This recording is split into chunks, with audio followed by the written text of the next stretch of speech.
दोस्तों नमस्कार। आप सभी का मैं मिस्टिक वास्तु में स्वागत करता हूं।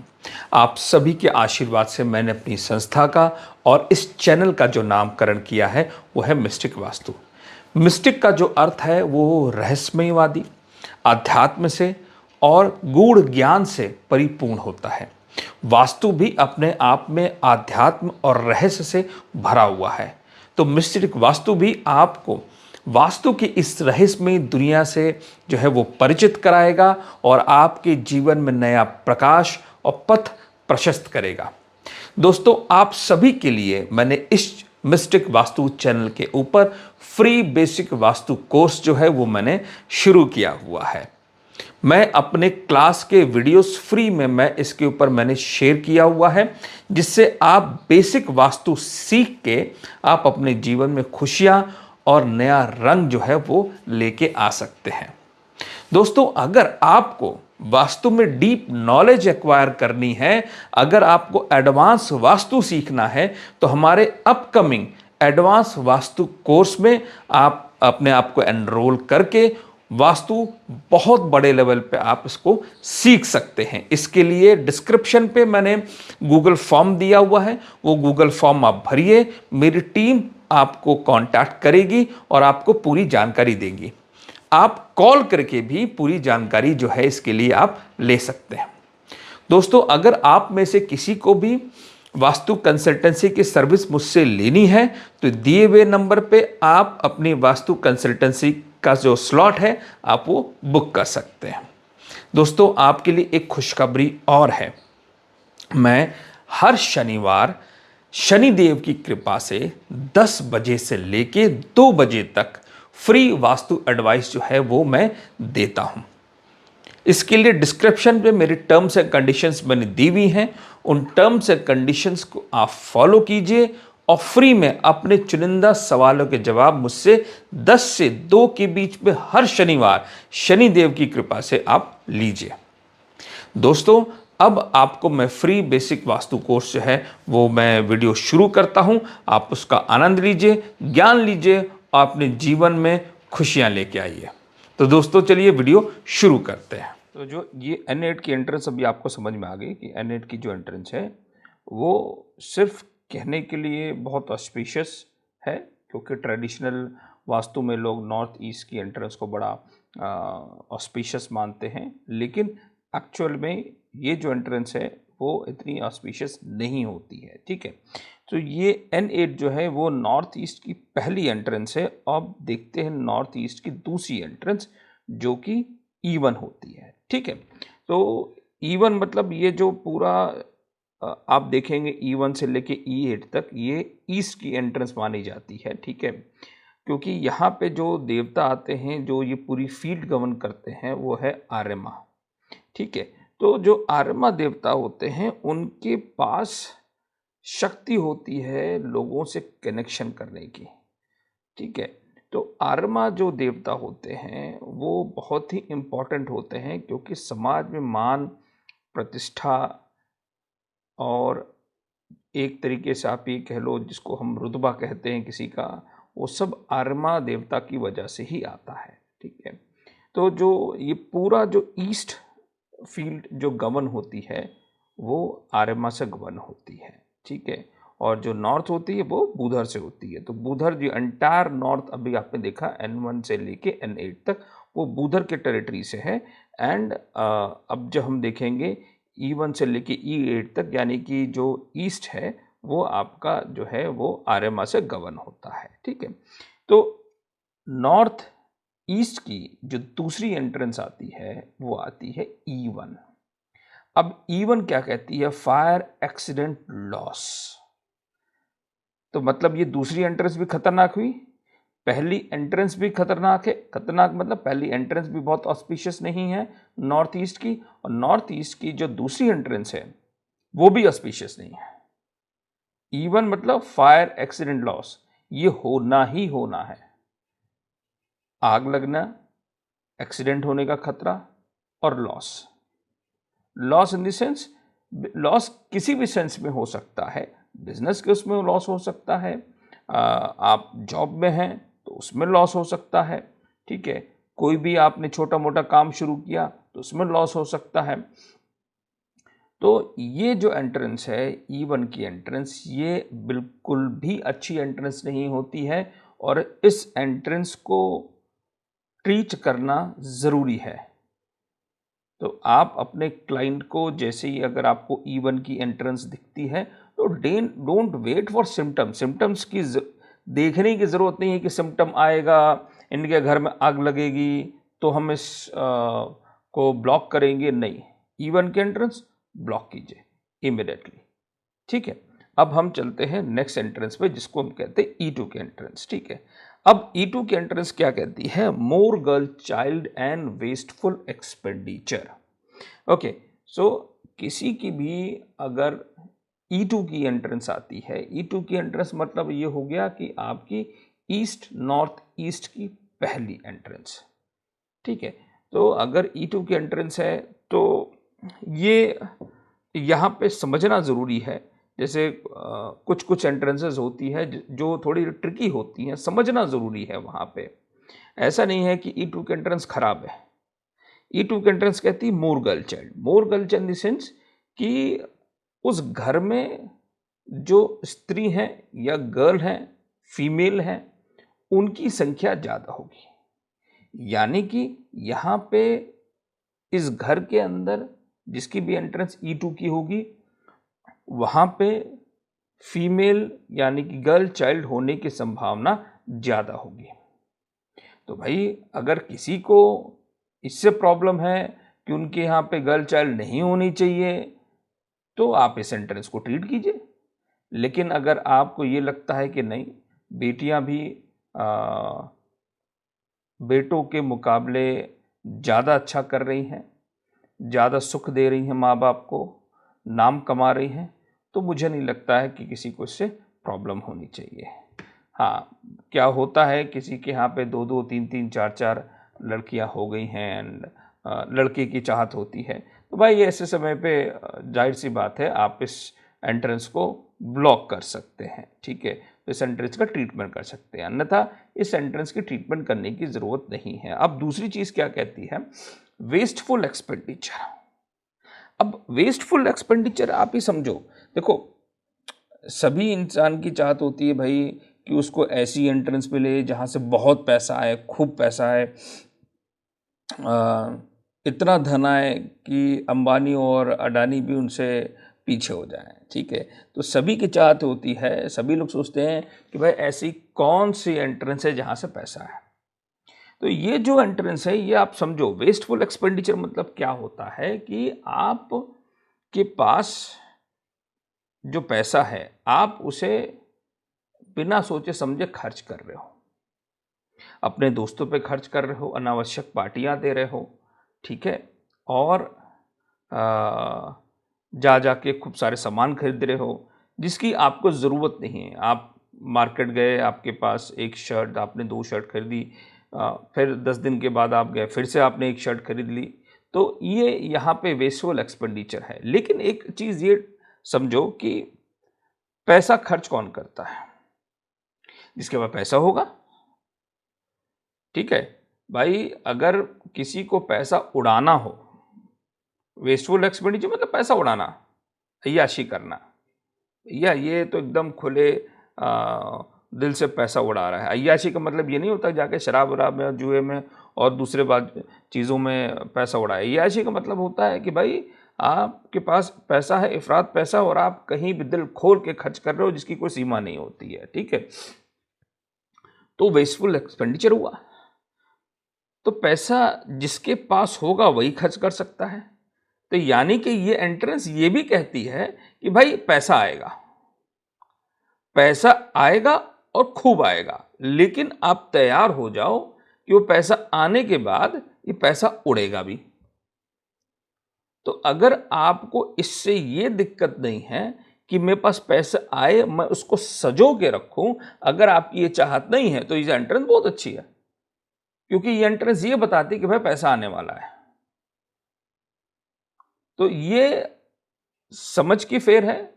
एज अ वास्तु कंसल्टेंट आपको आपके क्लाइंट की समझ को परखना होगा और उसकी समझ को परख के ही इस एंट्रेंस का आपको इलाज करना होगा। ठीक है, तो अब चलते हैं नेक्स्ट एंट्रेंस पे जो आती है E3। भाई जो पैसे वाली बात हो रही थी, तो ये एंट्रेंस जो है वो पैसे वाली है, मनी देती है, प्रॉफिट देती है, सक्सेस देती है, मतलब सब कुछ देती है। पैसा है, प्रॉफिट है, सक्सेस है। तो किसी को भी अगर एक ऐसी एंट्रेंस चाहिए जिसमें खूब पैसा हो, तो वो E3 की एंट्रेंस दे दो या N3 की एंट्रेंस दे दो। तो E3 की एंट्रेंस जो है वो पैसे आएंगे कहां से? आपके कनेक्शन से। आर्यमा क्या देता है? कनेक्शन देता है, लोगों से में आपका नाम देता है। तो E3 की एंट्रेंस बहुत अच्छी है, प्रॉफिटेबल है, ये एंट्रेंस बहुत अच्छी मानी जाती है। और खास तौर से जो लोग पॉलिटिशियंस हैं उनके लिए ईस्ट की एंट्रेंस देना मतलब सोने पे सुहागा है। ठीक है, तो अगर कोई आपका क्लाइंट पॉलिटिशियन है तो उसको ईस्ट की एंट्रेंस दे दो। ठीक है, तो अब चलते हैं नेक्स्ट एंट्रेंस पे जिसको कहते हैं E4। अब E4 एंट्रेंस क्या कहती है? Monetary benefits from influential people. मतलब ये एंट्रेंस भी आपको खूब पैसा देगी, लेकिन ये पैसा देगी आपके कनेक्शन से। मतलब ये इंसान को उस लेवल पे जाके लोगों से कनेक्शंस कराएगी जहां से आपको पैसे आएंगे और बहुत आएंगे। अगर आपको एक बहुत अच्छे बड़े बिजनेसमैन ने एक चीज़ बोली थी कि आप किसी बड़े 5 स्टार रेस्टोरेंट में जाइए, वहाँ जाके बैठिए और वहाँ पे चाय एंड कॉफ़ी पी के जो है आप वो आ जाइए। तो बड़े रेस्टोरेंट्स पे जाके कॉफ़ी पीने का मतलब ये नहीं है कि आप गए कॉफ़ी पी के चले जाइए। आप वहाँ पे जाके ऑब्जर्व करते हैं कि जो लोग आ रहे हैं वो कैसे हैं, कितने इन्फ्लुएंशियल लोग आ रहे हैं। 5 स्टार्स में बड़े बड़े लोग आते हैं, वहाँ पे उनके हाव भाव क्या हैं, उनको परखिए, उनको समझिए और उन लोगों से कनेक्शन बनाइए। तो जब आप कनेक्शंस बनाते हैं तो उन कनेक्शन से आपको पैसे आते हैं। पैसे कैसे आ सकते हैं? कनेक्शन अच्छा होगा, हो सकता है कोई अच्छा टेंडर मिल जाए। कनेक्शन अच्छा होगा तो हो सकता है आपको ये पता चल जाए कौन से प्रोजेक्ट्स आने वाले हैं। कनेक्शन अच्छा होगा तो ये भी समझ में आ सकता है कि भाई कोई कंपनी जो है, कनेक्शन अच्छा होगा तो कोई कंपनी किस लेवल पे प्रॉफिट कमा रही है, उसके शेयर्स आप खरीद लो। तो E4 की entrance is extremely beneficial and extremely good, और ये एंट्रेंस सभी की होनी चाहिए। तो भाई आप लोगों से दोस्ती बनाइए, समझिए, लोगों को समझिए और बुद्धि लगाइए, बुद्धि लगा के आप पैसे कमाइए। ठीक है, सो E4 की एंट्रेंस जो है बहुत अच्छी होती है। E4 यानी कि ईस्ट की entrance, it is extremely extremely beneficial for the politicians और द बिजनेसमैन्स, ब्यूरोक्रेट्स, उनके लिए ये एंट्री बहुत ही अच्छी होती है। सो नेक्स्ट एंट्रेंस इज, अगर हम देखें तो ये आती है E5। E5 की जो एंट्रेंस है ये शॉर्ट टेम्परामेंट एंड एग्रेशन देती है। तो E5 की एंट्रेंस एक्चुअल में वैसी एंट्रेंस नहीं है कि मैं इसको बोलूं कि बहुत ज़्यादा खराब एंट्रेंस मानूंगा, लेकिन हाँ, इस एंट्रेंस में रहने वाले लोग जो हैं वो बहुत शॉर्ट टेम्पर्ड होते हैं, गुस्से वाले होते हैं, बहुत गुस्सैल होते हैं।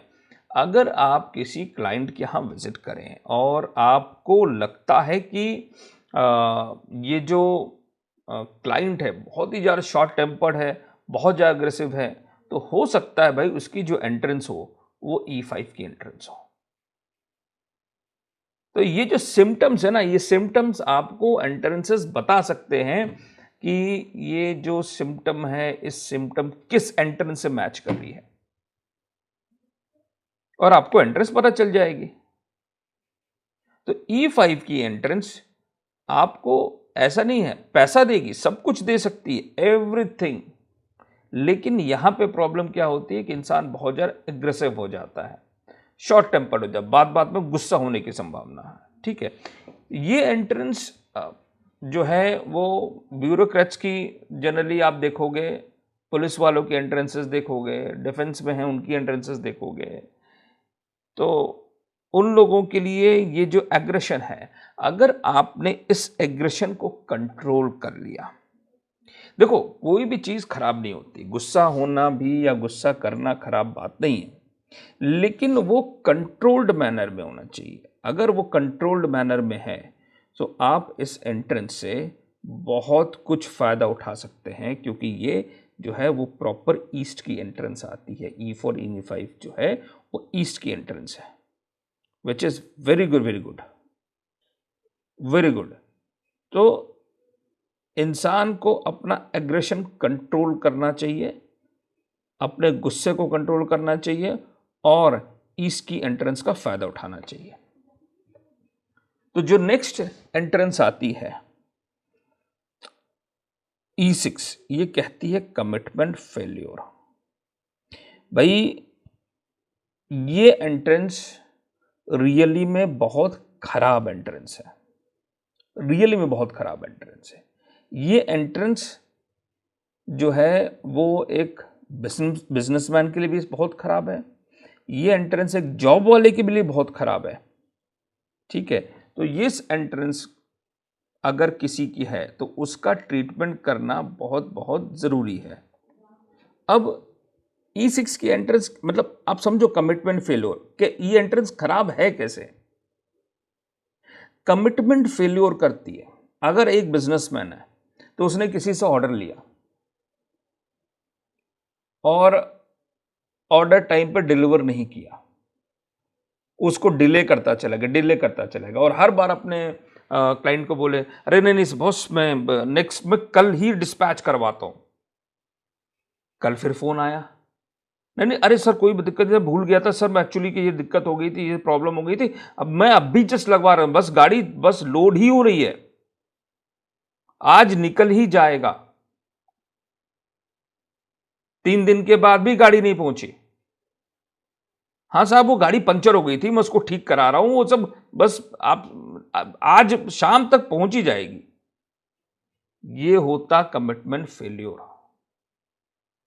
अब वो क्लाइंट कभी दोबारा ऑर्डर नहीं देगा। जॉब में बॉस ने बोला ये कुछ, एक बॉस ने टास्क दे दिया, भाई ये टास्क तुम करके दो, यस सर मैं ये टास्क आपको कल करके दे दूंगा। कल परसों नरसों 5 दिन गुजर गए, टास्क कंप्लीट नहीं हुआ, तो कमिटमेंट फेल्योर।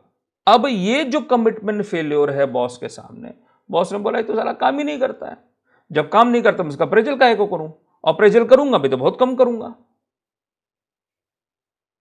तो ये एंट्रेंस रियली में is extremely bad for the businessman, क्योंकि ये पूरी तरीके से क्षमता रखता है बिजनेस की वाट लगाने के लिए, और ये एंट्रेंस पूरी तरीके से क्षमता रखता है किसी की जॉब खाने के लिए। तो E6 की जो एंट्रेंस है इसका ट्रीटमेंट अर्जेंट और इमीडिएट करना चाहिए।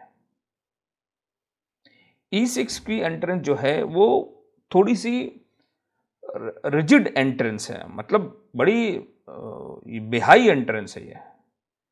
इसका रिजल्ट भी बड़ी ट्रीटमेंट के बाद ना इसको रिजल्ट भी बहुत समय लगता है, इसलिए इसका ट्रीटमेंट जो है, जब मैं आपको आगे सारी ट्रीटमेंट्स बताऊंगा, कैसे रेमेडीज बताऊंगा, कैसे ट्रीट करना है एंट्रेंसेस को, तो मैं इसकी आपको डबल ट्रीटमेंट टेक्निक बताऊंगा जो है E6 की एंट्रेंस को ट्रीट करने का। जनरली लोग एक ही तरीके से ट्रीट कराते हैं, लेकिन मैं इस एंट्रेंस को दो तरीके से ट्रीट कराता हूं, मतलब डबल लॉक लगा के ट्रीट कराता हूं, ताकि ये एंट्रेंस का असर 100% फूल प्रूफ हो।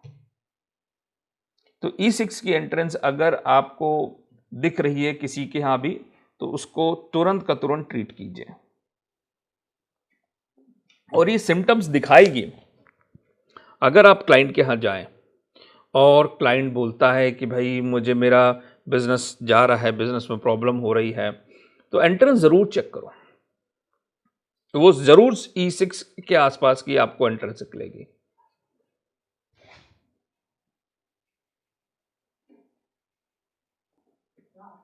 सो नेक्स्ट एंट्रेंस जो है वो आती है हमारी E7। अब E7 क्या कहती है? Insensitive behaviour. अब ये जो दोनों एंट्रेंस है ना, ये एंट्रेंस है ईस्ट साउथ ईस्ट की। ईस्ट साउथ ईस्ट जो आपकी दिशा होती है, जिसको लोग जोन भी बोलते हैं, एरिया है, एनर्जी फील्ड बोलते हैं, ठीक है। तो कई तरीकों से आपको ये समझना पड़ेगा। तो ईस्ट साउथ ईस्ट जो है वो चर्निंग देती है, एंग्जाइटी देती है, ठीक है। एक तरीके से इंसान के दिमाग को घुमाती रहती है। इसलिए आपने देखा होगा कि E6 की एंट्रेंस भी नेगेटिव है और E7 की एंट्रेंस भी नेगेटिव है। ये इनसेंसिटिव बनाती है। अब इनसेंसिटिव कैसे आप समझो, अगर किसी रिलेशनशिप के अंदर हस्बैंड को प्रॉब्लम है, या समझ लो किसी मेल पर्सन को प्रॉब्लम है और वो दुखी है, परेशान है, और वहीं उसकी फीमेल काउंटर पार्ट वो अपने में मस्त है, उसको ये समझ में नहीं आ रहा है कि भाई मेरे साथ का जो है, बॉयफ्रेंड है, हस्बैंड है, उसको कुछ सपोर्ट की जरूरत है। तो ये क्या शो करता है? Insensitive behaviour. इंसान दुखी है, कहीं से आ रहा है, कुछ हो गया है, मान लो किसी के यहां किसी की डेथ हो गई हो, और दूसरा आदमी उसको बड़े कैजुअली ले रहा है, तो what is this? This insensitive behaviour. Insensitive behaviour जो है वो रिलेशनशिप जो है वो पूरी तरीके से खत्म कर देता है। और सिर्फ रिलेशनशिप ही नहीं, इनसेंसिटिव बिहेवियर होने की वजह से बिजनेस में या जॉब में, दोनों जगहों पे इंसान लॉस में रहता है। क्योंकि इनसेंसिटिव बिहेवियर होगा तो जॉब के अंदर उसको अपने काम की इंपॉर्टेंस नहीं रहेगी। He will be insensitive towards his work. Business में भी यही हाल होगा। तो E7 की entrance is a negative entrance and it should be treated with immediate effect. So अब नेक्स्ट एंट्रेंस आती है वो E8 की। ये E8 जो है वो आपकी ईस्ट, आर्यमा देवता की ये आखिरी एंट्रेंस है E8, और ये साउथ ईस्ट की पहली एंट्रेंस है। तो कई बार ये सुना होगा कि जो कार्डिनल डायरेक्शंस की एंट्रेंसेस हैं बड़ी अच्छी मानी जाती हैं, जिसमें साउथ की ईस्ट की भी एंट्रेंस मिल जाए तो बहुत अच्छी होती हैं, लेकिन एक्चुअल में कार्डिनल डायरेक्शंस की कोई भी एंट्रेंस अच्छी नहीं होती है। साउथ ईस्ट की ये पहली एंट्रेंस है जिसको हम E8 बोलते हैं, और ये एक्सीडेंट, बल्गरली एंड लॉस, चोरी, एक्सीडेंट और ये लॉस देती है। अगर किसी की ये E8 की एंट्रेंस होगी तो 100% उसके बिजनेस में, उसके आसपास के लोग उसके बिजनेस में चोरी कर रहे होंगे। उसके वफादार लोग भी पैसा चुपचाप उनके बिजनेस से निकाल रहे होंगे, गायब हो रहा होगा, जो कि इनको पता ही नहीं चलेगा। घर के अंदर काम वाली बाई, सॉरी, काम वाली बाई नहीं, कोई भी घर के अंदर चोरी हो रही होगी और ये पता नहीं चलेगा। E8 की एंट्रेंस हमेशा लॉस देती है और एक्सीडेंट होने के खतरे होते हैं। तो पहली एंट्रेंस E1 वो भी आपको लॉस दे रही थी, fire, accidents and loss. E8 की एंट्रेंस भी एक्सीडेंट, चोरी एंड लॉस। सो पहली एंट्रेंस ईस्ट की और आखिरी एंट्रेंस ईस्ट की, ये दोनों खतरनाक है। और किसी की भी ये एंट्रेंस हो, वो इमीडिएटली आप उसको ट्रीट करो, ठीक है। तो E8 की जो एंट्रेंस है, ये ईस्ट की जो है वो आखिरी एंट्रेंस हुई। अब आगे चलते हैं। तो आगे आता है साउथ।